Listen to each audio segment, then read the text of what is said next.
છોટાઉદેપુર બેઠક માટે ફોર્મ ચકાસણીની કામગીરી પૂર્ણ થઈ છે। કુલ 18 પૈકી 5 ઉમેદવારી પત્રો અમાન્ય થયા। છોટાઉદેપુરમાં ભાજપના જશુ રાઠવાનું ઉમેદવારી ફોર્મ મંજૂર થયું છે। છોટાઉદેપુરથી કોંગ્રેસના સુખરામ રાઠવાનું ફોર્મ પણ મંજૂર થયું। કોંગ્રેસ ભાજપ મળી અને હવે 6 ઉમેદવારોની અંદર જંગ જામશે। તો છોટાઉદેપુર બેઠક માટે ફોર્મ ચકાસણીની કામગીરી પૂર્ણ થઈ છે। અહીં 18 પૈકી 5 ઉમેદવારી પત્રો અમાન્ય ઠર્યા છે। છોટાઉદેપુરમાં ભાજપના જશુ રાઠવાનું ઉમેદવારી ફોર્મ મંજૂર થયું તો કોંગ્રેસના સુખરામ રાઠવાનું ફોર્મ પણ મંજૂર થયું છે।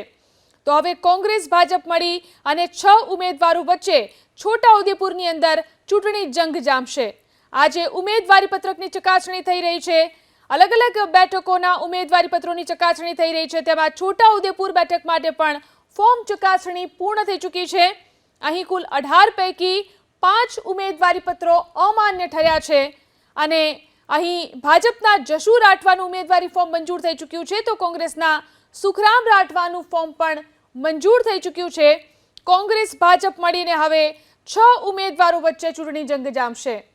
તો અલગ અલગ બેઠકો ઉપર ઉમેદવારી પત્રક ચકાસણીની પ્રક્રિયા આજ સવારથી જ ચાલી રહી છે અને લગભગ આ કામગીરી પૂર્ણ થઈ રહી છે। ત્યારે છોટાઉદેપુર બેઠક માટે પણ ફોર્મ ચકાસણી પૂર્ણ થઈ। બીએપીના દિલીપ વસાવાનું ફોર્મ પણ ચકાસણી કરવામાં આવ્યું। કુલ 26 ઉમેદવારી પત્રક અહીં ભરાયા છે। ભરૂચ બેઠક પર 26 ઉમેદવારી પત્રક ભરાયા છે। ભરૂચ કલેક્ટર કચેરી ઉપર ફોર્મ ચકાસણીની કામગીરી કરવામાં આવી તો ભાજપ તરફથી અહીં મહેન્દ્ર કંસારા ઉપસ્થિત રહ્યા। ભરૂચ બેઠકમાં પણ ફોર્મ ચકાસણીની પ્રક્રિયા કરવામાં આવી। ઇન્ડિયા ગઠબંધનના ચૈતર વસાવા પણ અહીં ઉપસ્થિત રહ્યા।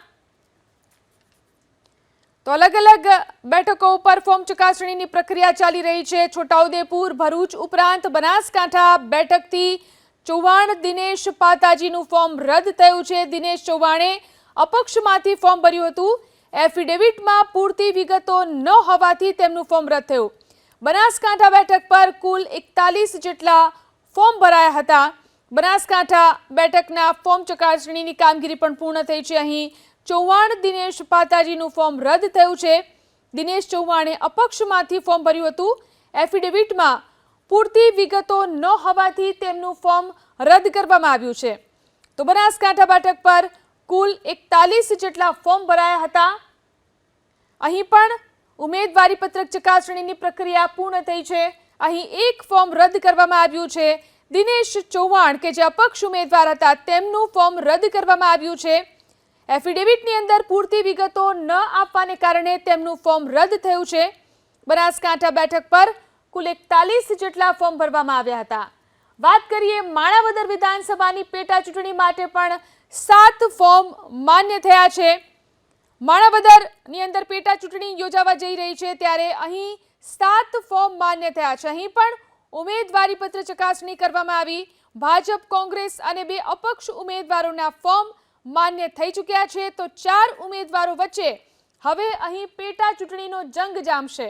માણાવદરની અંદર વિધાનસભાની પેટા ચૂંટણી યોજાવાની છે ત્યારે અહીં પણ ઉમેદવારી ચકાસણીની પ્રક્રિયા કરવામાં આવી।